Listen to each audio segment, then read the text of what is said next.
STAI stock analysis and STAI stock prediction. Is it a buy right now? Watch this 1 minute video till the end, find out.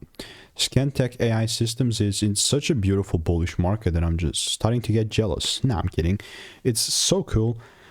Before I get into it, I've spent 5 figures on courses and mentors, called out thousands of correct predictions up on my YouTube channel, and all of it has been documented. Specifically with this thing here, why I'm kind of jealous is that we were inside a supply zone, and my idea was that if I see double breaks lower, I'm taking a short. So I never saw the double breaks, let's put it this way, and the price just absolutely started breaking the highs, just obliterating the highs.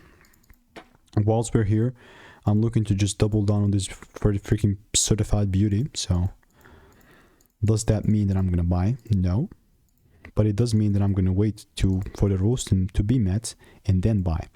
Can this happen on Friday? Sure, why not? But if it does not, I'm just not gonna rush. I'm not gonna be in a rush, because you cannot rush greatness. So stay tuned. What I'm doing in the meantime is I'm waiting, and if you want to make more money trading in a simple yet lean way, just click the first link in the description. That's a free newsletter. Goodbye.